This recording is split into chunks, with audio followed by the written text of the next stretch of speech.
Alrighty, and we are live. How's it going, Mets and overall baseball fans? Thank you guys all so much for chiming in.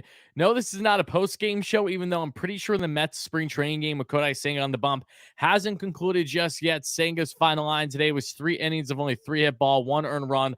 Looked very solid after skipping his last start, in which I was supposed to see him when I was there in Port St. Lucie, but had some finger tendonitis on his right index finger. But he comes back and looks solid today. The Mets offense stays, anemic right now in spring training. I'm not worried about that at all. And today, the conversation is quite literally all on Edwin Diaz and what has transpired with him facing now a season-ending injury, and overall what is next for this Metropolitan team now that they lose Diaz. So I'm going to share more of my raw thoughts about Diaz outside of what you've seen in the previous 2 videos we've done on the channel, just quick hitters to break down raw reactions to his injury from last night, and now finding out the diagnosis today that yes, he's completely out for the next at least 8 months. I mean, he's not going to play for the Mets this year. Let's face it, guys. It's heartbreaking.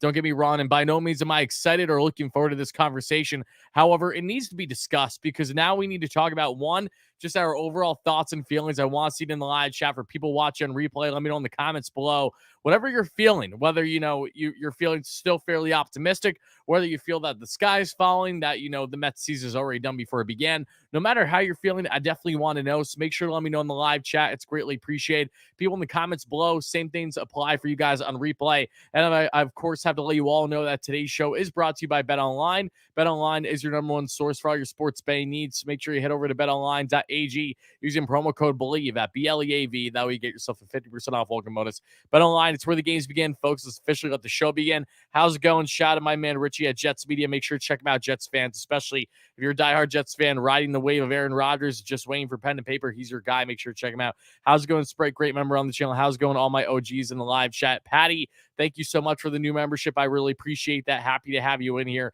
Happy to have all you guys in here too. Really does mean a lot. So something that I want to share with you guys first and foremost, if that's okay with you, and it is the following.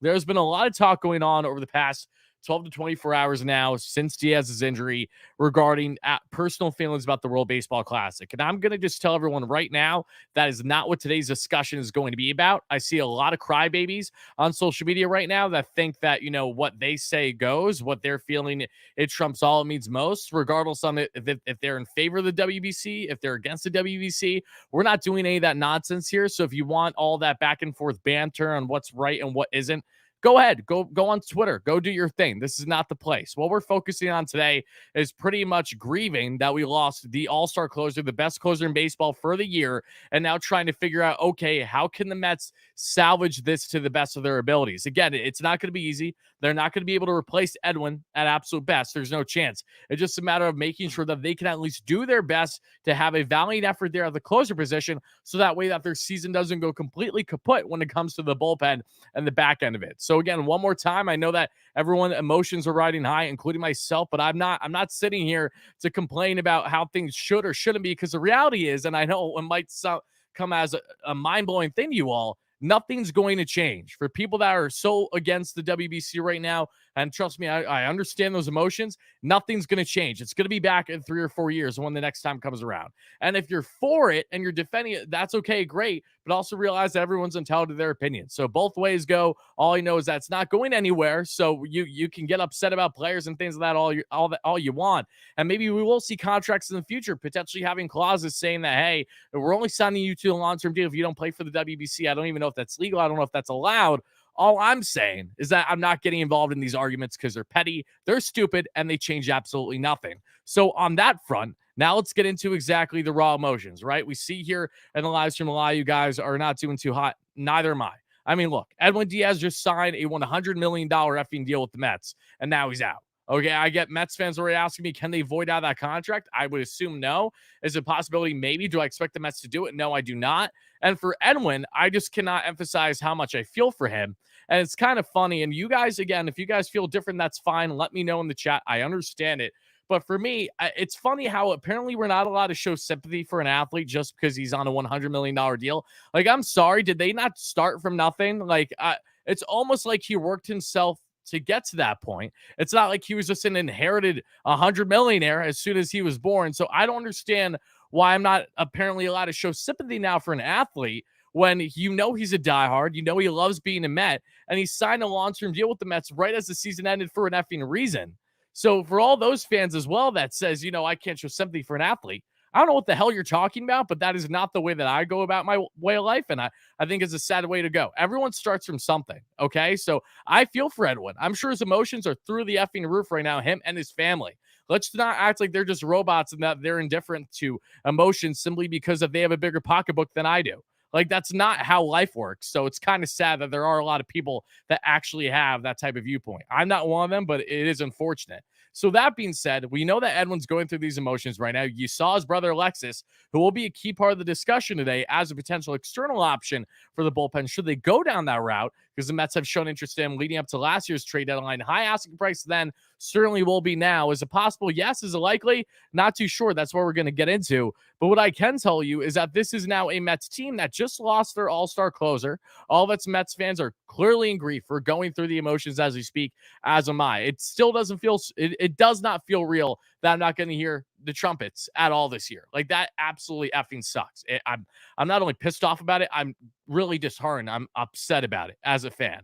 I was far more distraught last night than I am today. I mean, it's still fresh and new, but had some time to digest. I mean, when we saw what transpired yesterday, and I don't know if you guys felt the same, I expected the worst. And maybe that's shame on me being a Mets fan. You tend to do that a lot, but I expected the worst right from the jump yesterday when you first saw him go down the way he did. So if we got any news that was, say, him even after half the season, I would have taken that as an absolute huge win given the circumstances. Unfortunately, that is not what we face today, as he is out with a completely torn patellar tendon right around the knee area, and it'll take at minimum 8 months. And again, with rehab and everything, we just have to pray to the heavens that Edwin Diaz will be the same pitcher or close to when he returns, because this is a type of injury that very well can have an impact on your long-term direction of your career. And I pray for Edwin's case that is not going to happen here. And especially for the Mets now, you just signed this guy to a new deal, and now you have this thrown at you.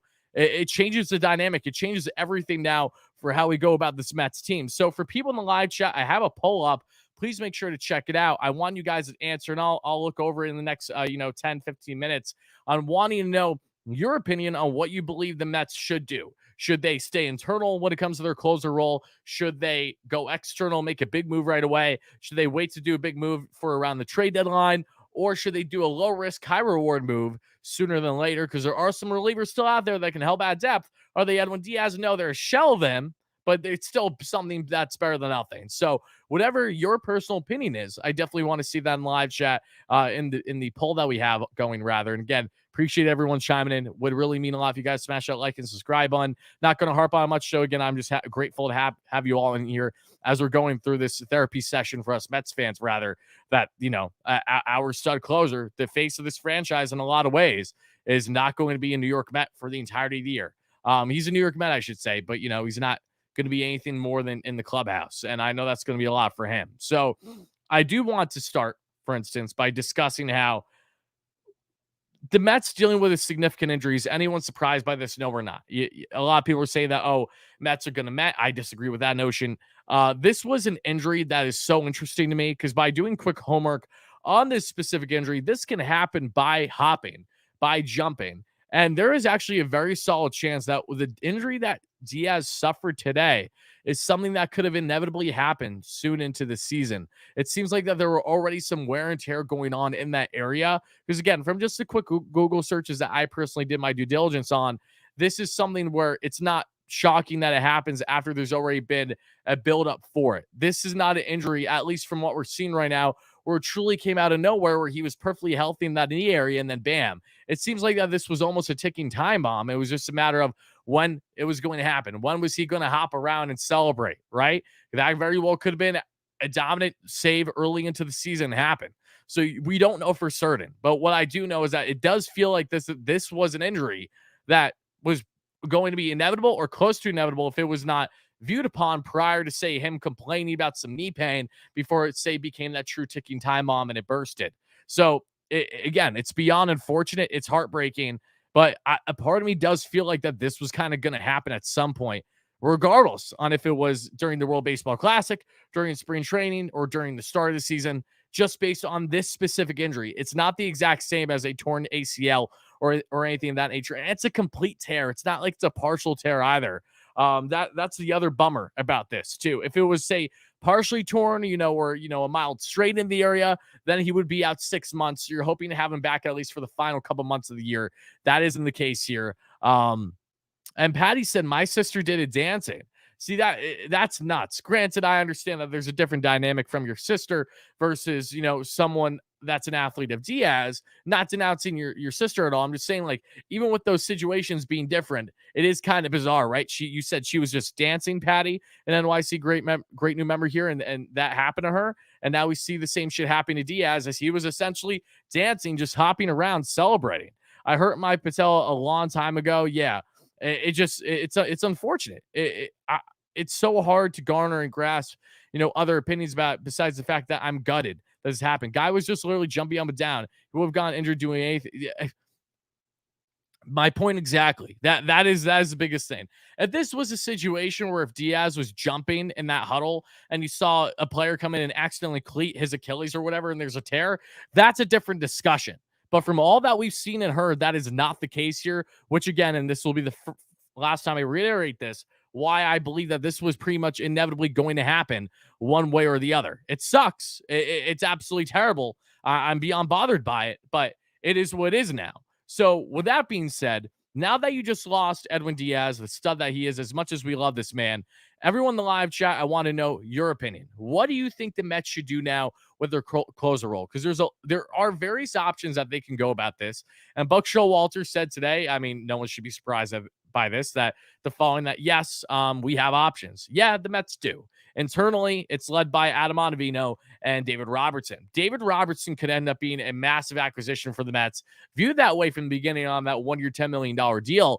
But now a guy that's known for being a save artist, can handle that atmosphere, is more than likely going to be in that spot should the Mets not make, say, a major move for a stud closer. I don't know, maybe Edwin's brother, that we'll get into a deep conversation here shortly on, could be filling in. So by losing Edwin, the Mets originally headed into the season as potentially the baddest team on the planet when it came to the bullpen. Mets had a bullpen on paper that looked close to number one, definitely number 3 in baseball. Now you lose this star closer in Edwin, and now it's a solid bullpen. It's definitely not the worst in the league by any stretch, but the depth is concerning. Not only that, but even if the guy wasn't expected to have too much of an impact this year, Sam Coonrod is going to be out for a little bit with injury, a guy that has had a strong sprain.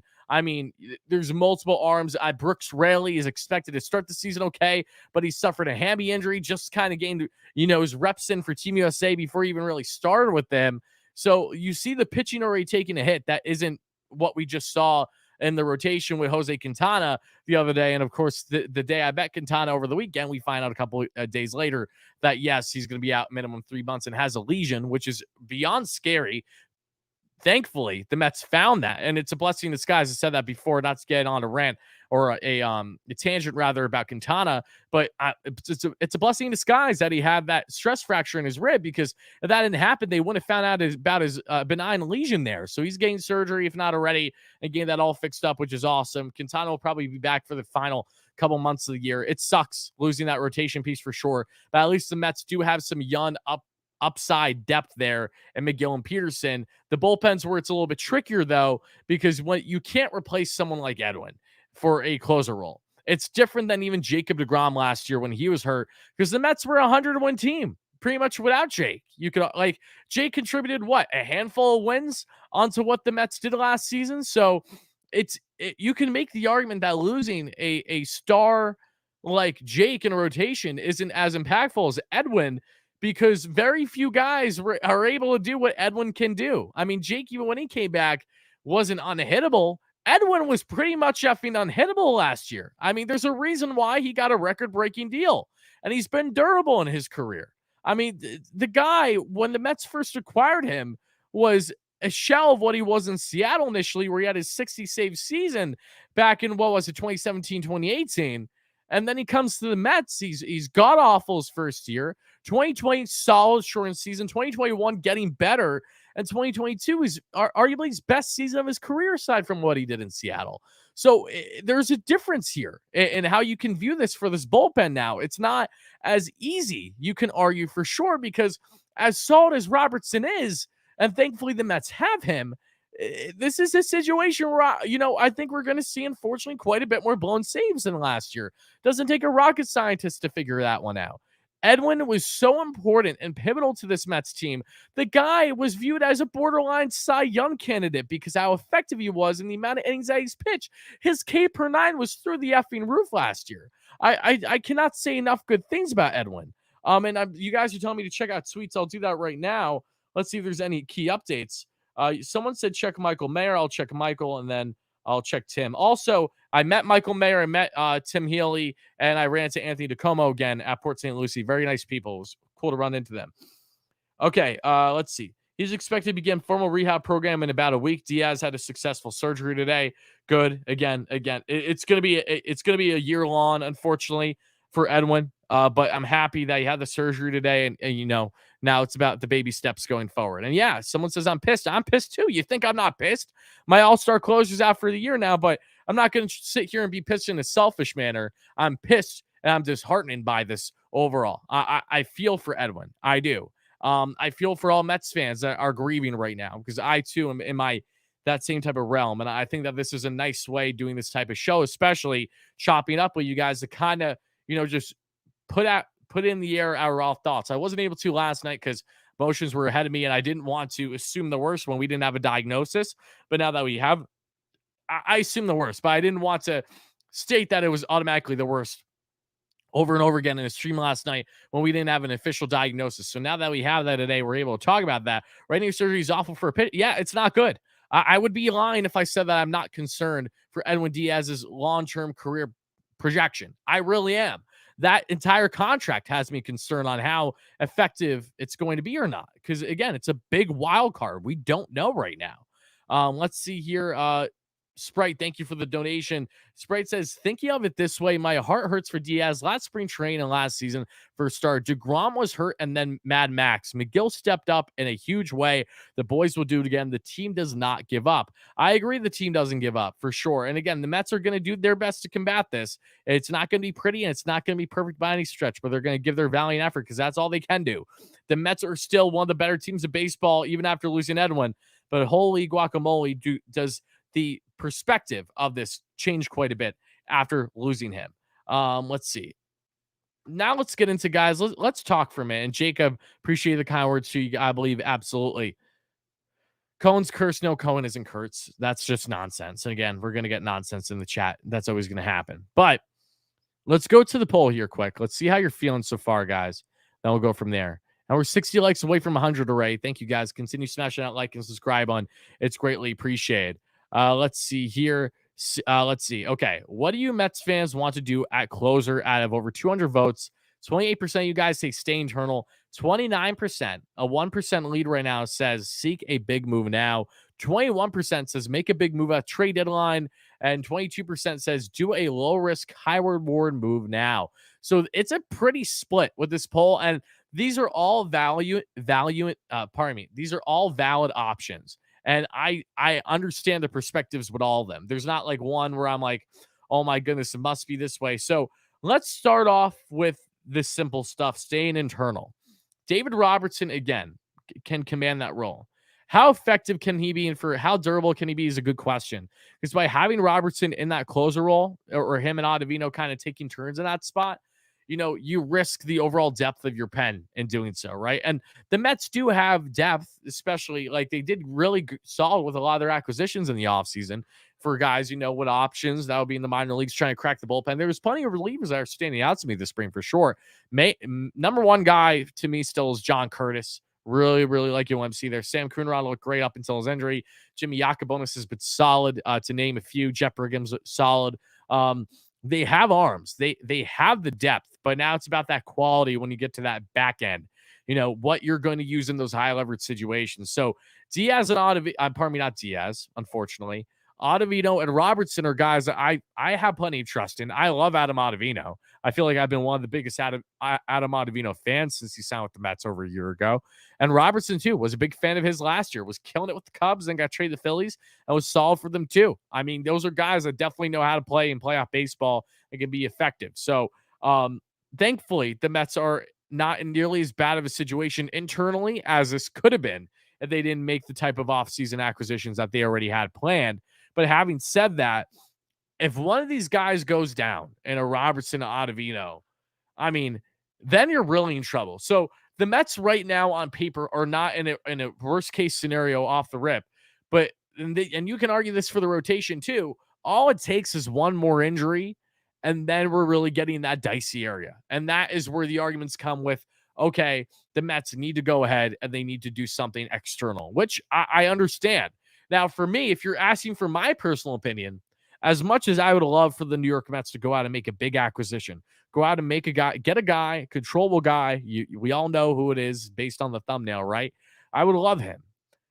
I don't think Alexis Diaz is really in the realm of possibility until we get closer to the trade deadline for the simple fact that the Mets do not have leverage. I said this in a video I did earlier today. I literally pulled over on a highway, driving all the way home, like a 2.5-hour drive. When we found out the news, my buddy, notified me when I had my Google Maps on. I pulled over for a second, did a video, and this has been my raw reaction to this entire thing.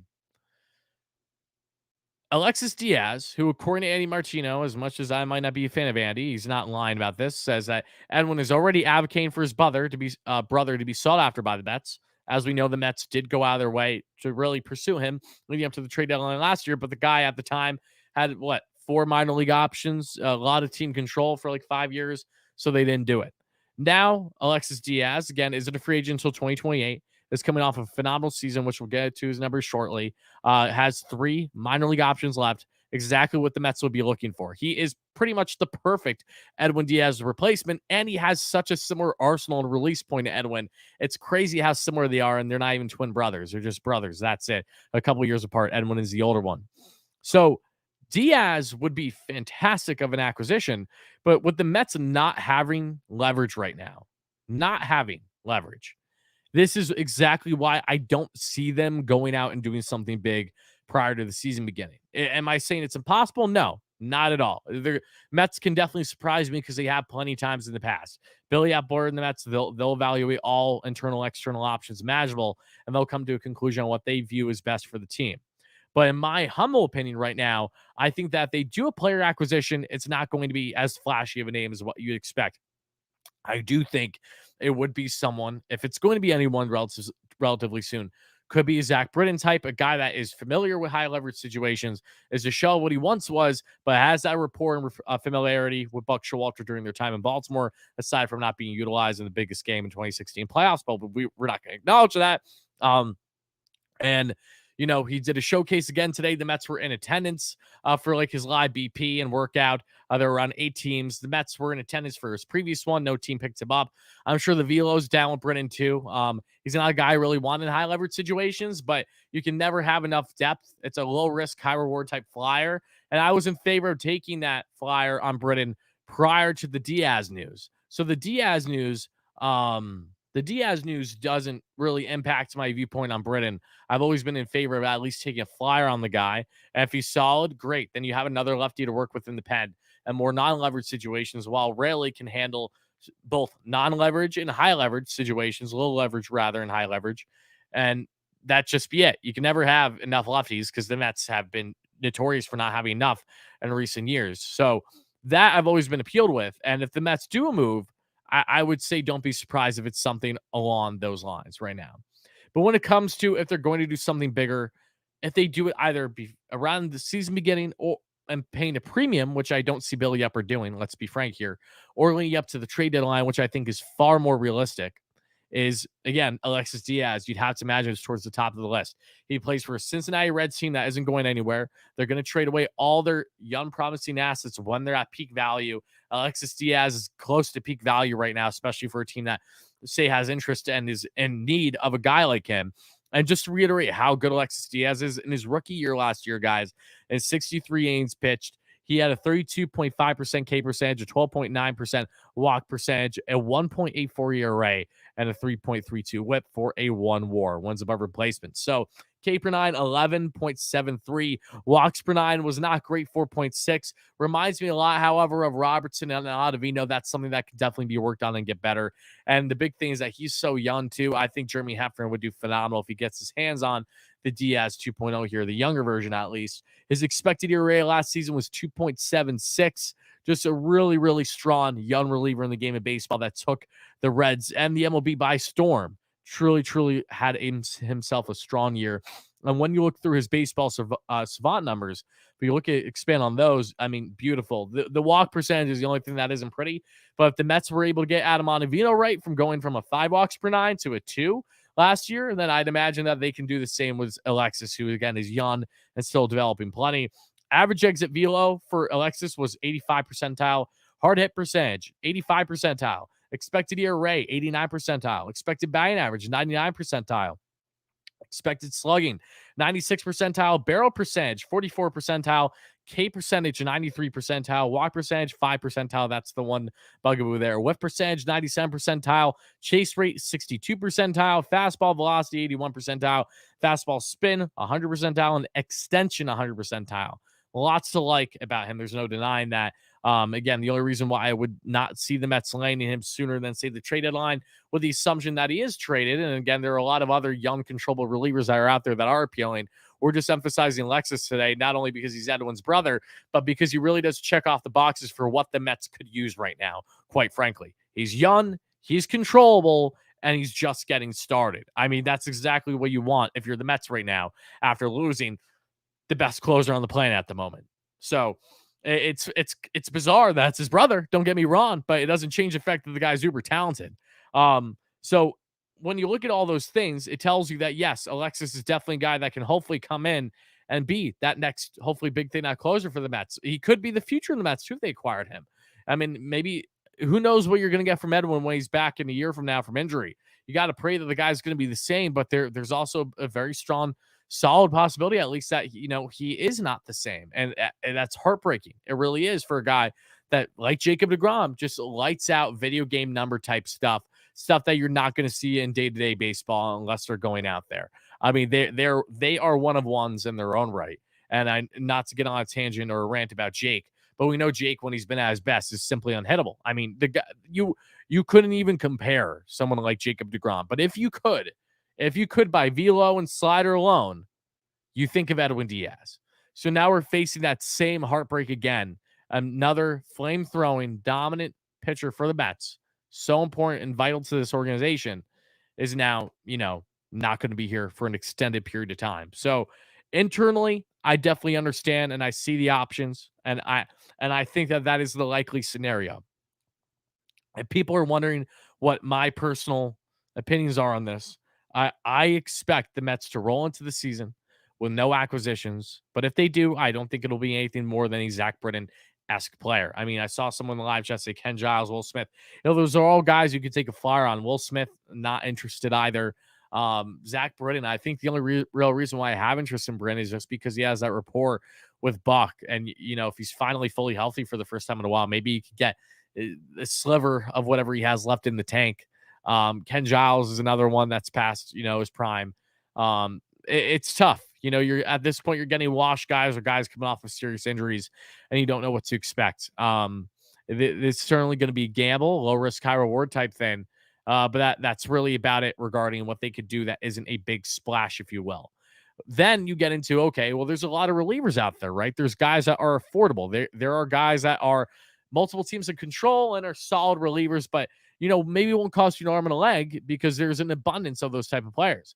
Especially if you go out west, there's a lot of nice young upside relievers on teams that will either be around 500 or below 500 this year that the Mets could find themselves inquiring on. Maybe guys that you haven't heard of before. I think that there's definitely going to be some names that the Mets are linked to leading up to the season, and also around the trade deadline, that are going to surprise people, mainly just because they don't know who they are, right? And then you have the interesting aspects, and not for the closer role, obviously, but just for pure bullpen depth. It would not be shocking, and again, I'm not heavily advocating here, but it would not be shocking if the Mets went ahead leading up to the trade deadline and they acquired a former New York Met in Trevor May to help out in some non-leveraged situations, or some some high leverage, but not too necessary. Really depends on how Trev does with the A's. I don't expect Trevor May to stay in Oakland all year long. He knows that too. He signed there for a reason. He wanted to get the experience in with Oakland.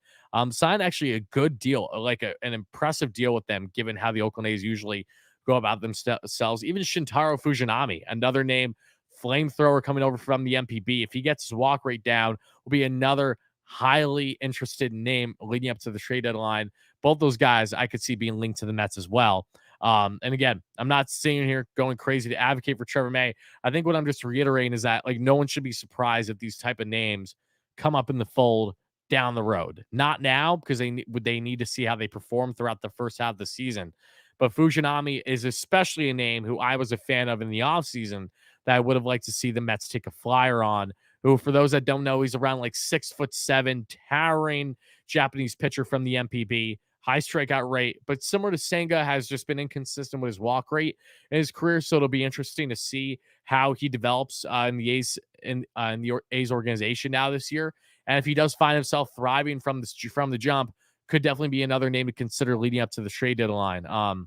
Again, it sucks. Don't get me wrong. I hate that I'm even talking about these options. Maybe swing a trade for Hader, not a chance in hell. Hader isn't going anywhere. He's staying with the Padres. Very well could be there long term. There's not going to be a lot of appealing options. I know that a lot of Mets fans are probably feeling stubborn that if they want them to do a big move and they want them to do if they're going to do a big move, then they want them to just go ahead and get themselves Alexis Diaz, and I would love him. But again, I I think most Mets fans are going to find themselves with underwhelmed to start the year in the bullpen because unfortunately, I don't foresee them doing anything of true significance. That's just my opinion. I don't think anything crazy is going to happen really until we get closer to the trade deadline. I think once we get around July is when we'll really start to hear some rumblings. But what does also change this, and again, it doesn't help the Mets here, God forbid if this situation happens, because it would still show that they don't have leverage.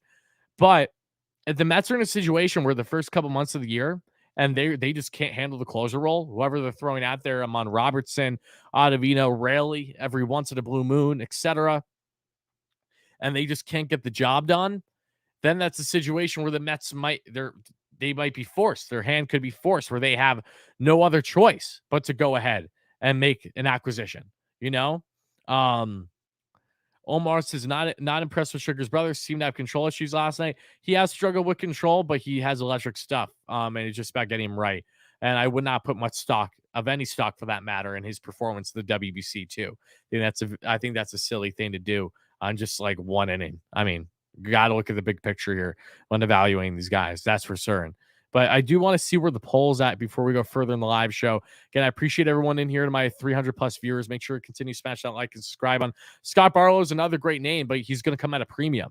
This is the thing where you're going for young, controllable, high upside relievers that are looking great. To think that the Mets would be able to land a guy like that for anything less than, like a Vientos type and then some more is not feasible, in my opinion, until proven otherwise. And the Mets can figure something out great. I feel like I would have loved Daniel Bard.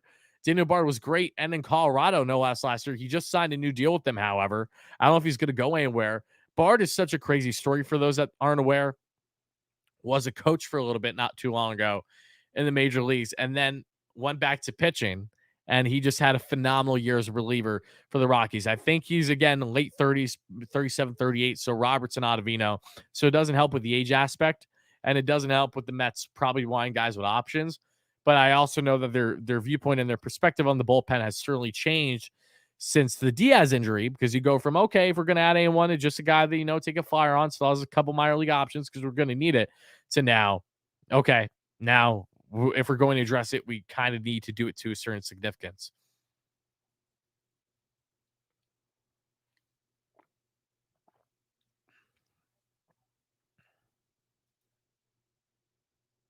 Matt Harvey's not happening. He's never going to step on the mound for the Metropolitans again. And the sooner that Mets fans finally grasp that, the better. Same thing with Cologne. Love those guys for different reasons. But let's stop with that already. Yeah, I know Matt Harvey's touching 88, 89, 90 on the gun. It looks solid for Team Italy. But until I'm proven wrong, don't foresee a role where he's ever met again. Armando Benitez. Yeah, a couple decades late on that one, for sure. This was the one area of the team that we really had no depth. That's not true at all, Lucas. The Mets entering spring had plenty of bullpen depth, plenty, and they still do. It's just not as significant now. I mean, entering the year, you could easily make the argument that on paper the Mets had a top three, if not a number one bullpen in baseball. Now, with how they sit, assuming that Rayleigh's going to come back fine from his hamstring injury, with how they sit bullpen wise, they're probably around middle of the road in baseball right now, based on what they have in their depth, I would say. They're probably in that, 13 to 15 range. Honestly, they still have a good bullpen. It's just not, it's just not as deep. And again, you can't replace a guy like this. Tanner Houck from the Red Sox, Ryan just said he's phenomenal. He's Chris Sale, but from the right side. I love Houck. That's another guy to keep an eye out. He was in some trade rumors with Ha-Seong Kim during the offseason. Kim, of course, was not dealt by the Padres. But again, just another name. There's going to be a lot of names out there that we know for sure. Camilo Doval, who's a flamethrower. Yep, another guy for sure. Gives me a little bit of Miguel Castro vibes when I think of Doval, especially from the Giants. Those are teams that will be fringe 500 and will likely be sellers at the trade deadline. So definitely keep an eye on them there. See Tyler McGill being an option. Normally I'd say yes, but the Mets are stretching McGill out as a starter right now. And the Mets are planning to do a six-man rotation parts throughout the year without Quintana, which means that you're going to need both McGill and Pearson, which I'm fine with. I think, whatever keeps these guys fresh and healthy is great. But the issue now is that even by doing a six-man without Quintana, these guys probably aren't going to go deep in games like Pearson, McGill. We'll be lucky if we see them go past 5 innings for a little bit, probably. And then it's like, what are the long arms in the pen that you're turning to, right? It's not like the Mets have a Trevor Williams type where, yeah, there are some guys that can eat some innings, even like Joey Lucchesi, Eliza Hernandez, but it's not the quality depth that you're looking for. So, like, just losing Trevor Williams is hurting more than ever right now. I think you could rightfully argue, which sucks because, again, Williams, you can't be mad that he's not a Met anymore. It wasn't the Mets' fault. He wanted to be a starter. That's why he signed with the Nationals. Seth Lugo, I mean, that type of depth in the bullpen. Right away, you could argue it's more needed, but Lugo signed with the Padres because he's trying to be a starter again. So these are tricky situations. I can't really look at the Mets and what they did this past offseason and say that, oh, no, like they should have brought this guy back or this guy back. They pretty much did everything that you could have asked them to, realistically. This is the nature of the game. 162 before the season even begins, and you find yourselves in a hole with losing the best reliever in baseball. Yeah, Devin Williams is another interesting name. He needs to get his emotions right. Make sure he's not breaking a hand on a wall and, in the most pivotal time of the year for the Mets, like he did with the Brewers a year or two ago. But he's another name. Brewers will be so all year long. I expect that. We'll definitely finish above 500, I bet, unless they do like a complete sell at the deadline of headline by Corbin Burns. Class A from the Guardians would fix of course he would, but it's not happening because the Guardians are good. Guardians aren't going to get rid of Class A yet. Nothing positive about the current situation. I agree. There is nothing positive. There's nothing. The only thing that us fans can feel is to try to be a little bit more try to be a little optimistic. Do I think the season's over? No, not at all. But is my confidence level the exact same as it was entering the year with this injury? No, it's not. It sucks. A. Lavelle, thank you for the donation. A. Lavelle says the following. What's up, WardyNYM? Hope you and your family are doing well. My heart goes out to Diaz, but the Mets have depth, but we will have to wait and see. Just remember, you have a huge group of Mets fans who have your back. I love GM, baby. I appreciate that, A. Lavelle, and I would first, again, one more time for everybody in the live chat, thank you guys all so much for being here. I can't begin to tell you how much I appreciate everyone's support. I mean, we are the number one YouTube show here covering the Mets that isn't actually the Mets or SNY. It really means a lot. So thank you guys for your endless support. Also, of course, this is in the audio format too. Probably I'll post this as part of the Bleav in Queens podcast. So for people that are chiming in audio wise, appreciate you guys for that as well. Make sure to rate, review wherever you get your podcasts, all that fun stuff. But yeah, this is going to be a whirlwind of a season. I can tell you that much. We're the number one post game show this year, and it's only going to get better. If you thought last year was fun, this year's even going to be more fun. Ninth innings are going to be shaky. I will say that much. I think we're going to have a lot more, heart attack type saves. 100%. 100%. That is probably the biggest thing, bugaboo. Aside from the obvious with losing Edwin is, the Mets for a long time, even with Familia, it's like, it's never easy. If you're a New York Knicks fan, you feel that same way with a lot of games. It's never easy to close it out. They have a 20-point lead, and then the opposing team gets it within 5 or something. Like, it's a lot of games. A lot of games are going to be more stressful than you want them to be this year.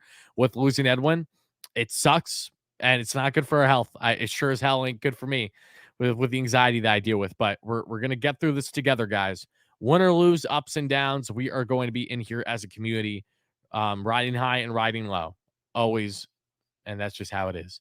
A Lavelle, thank you for that donation. I appreciate you. Trade for hater.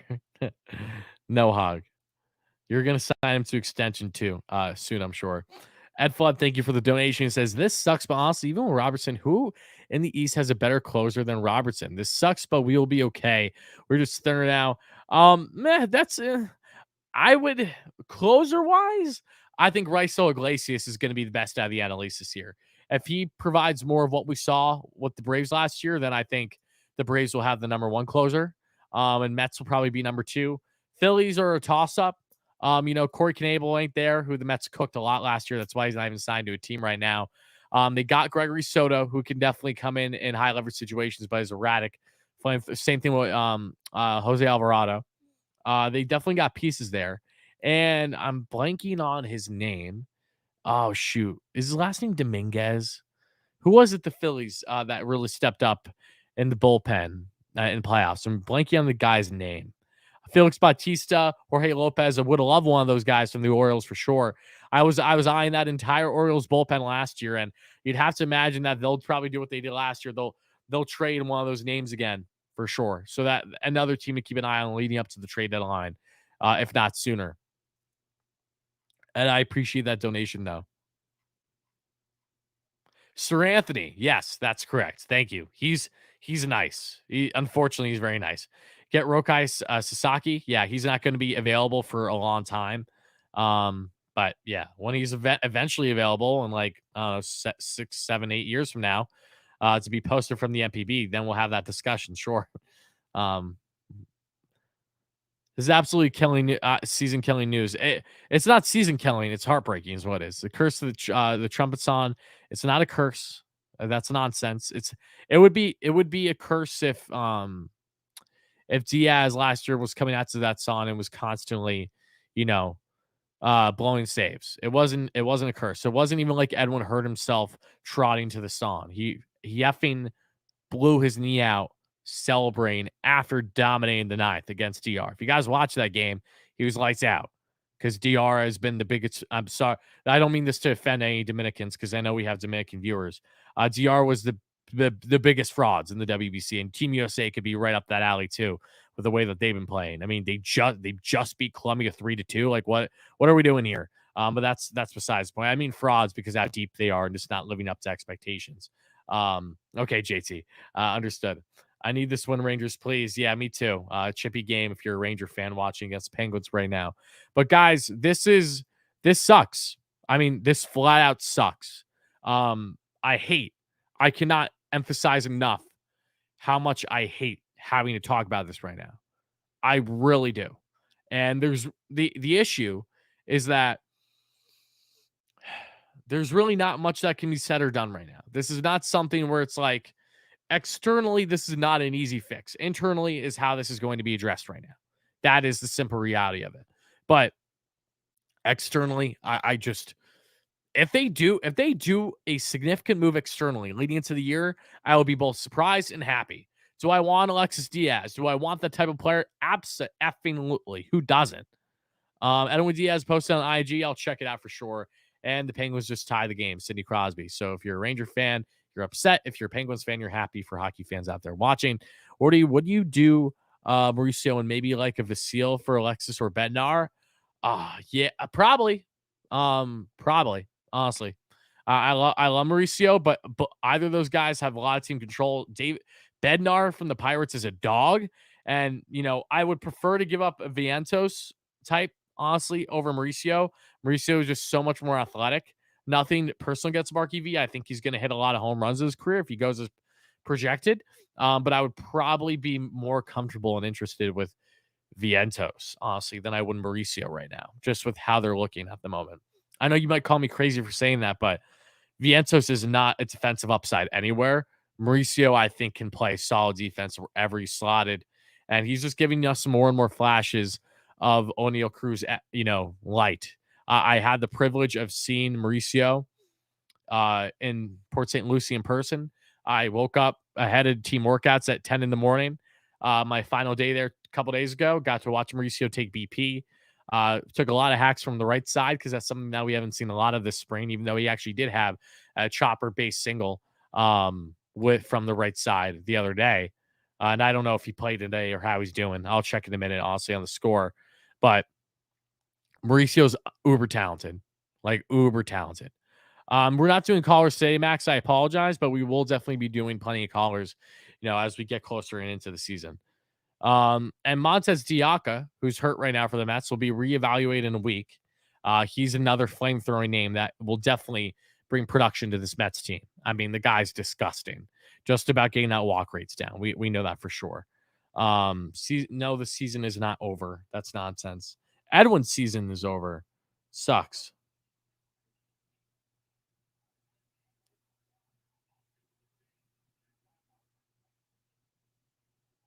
Let's see. Let's just pour on the offense. Yes, but here's the thing.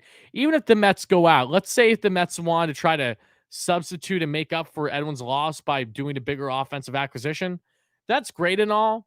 But if you can't close games, we know what's going to happen.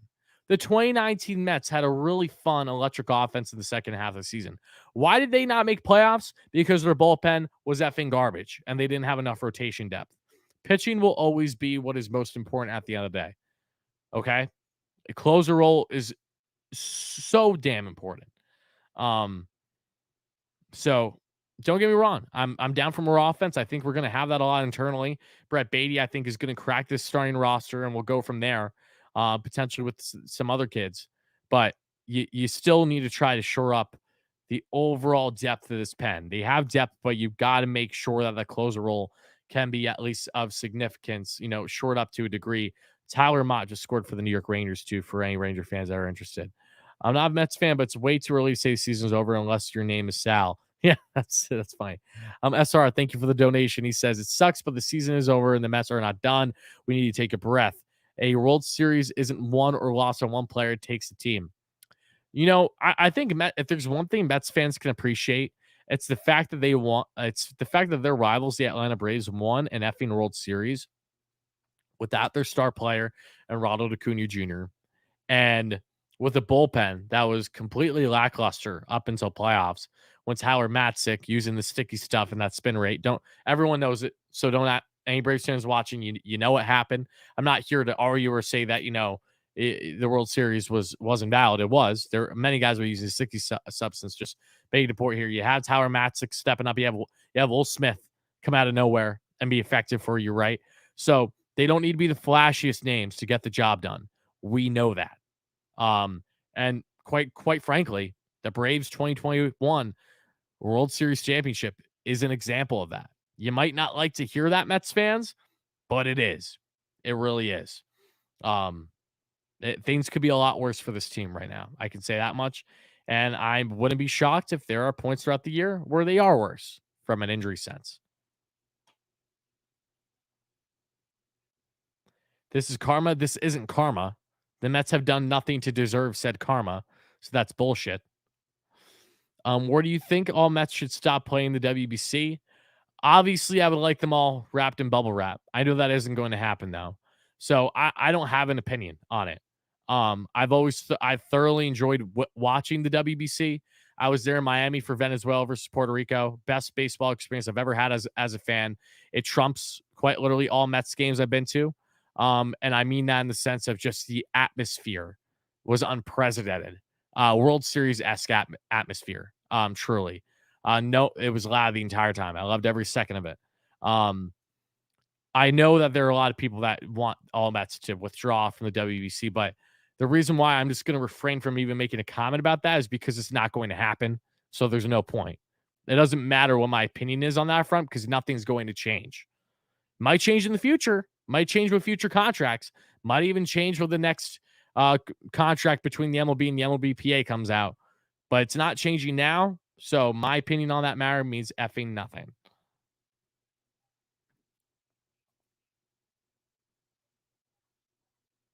They said no to Correa. That's not karma. One has nothing to do with the other. And what would be karma is the Mets doing that lengthy negotiation, still taking on Correa, and then him having a season-ending injury because of his ankle. That's karma, is what that is, and that would be the most Mets thing.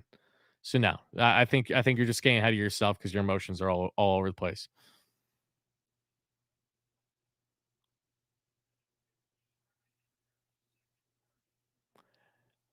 WBC is, in my opinion, the best thing that happened for baseball in at least the last 20 years, probably a lot longer. This one injury does nothing to change that. And again, Jeremy, I appreciate that opinion.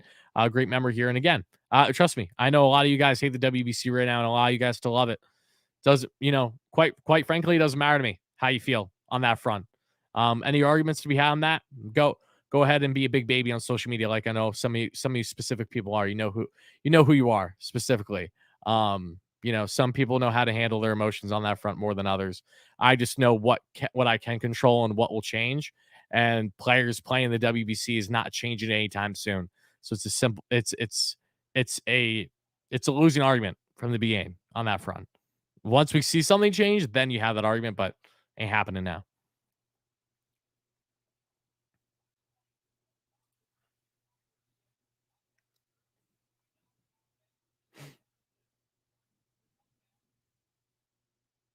They should ban celebratory mob in general. How many players got hurt that way? I don't know how many players have gotten hurt from celebration. Can anyone enlighten me? What are other big names over the past 10 to 15 years I've gotten hurt from celebration? Um, Please enlighten me.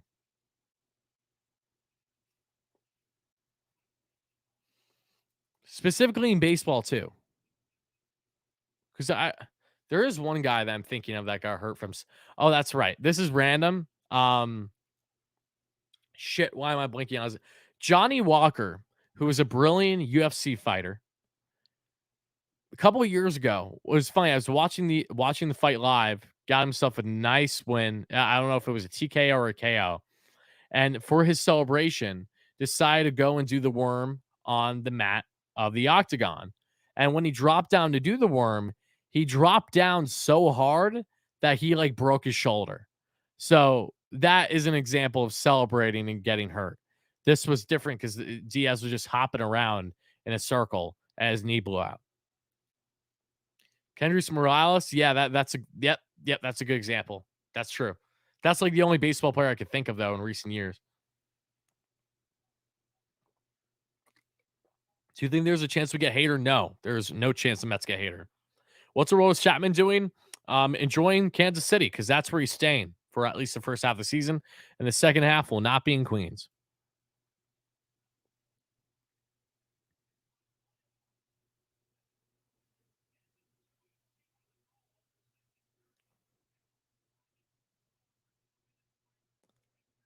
At least no wild boards were involved in this time, right? That's a good point. That's a good point. But guys, with that being said, I want to thank you all so much for watching.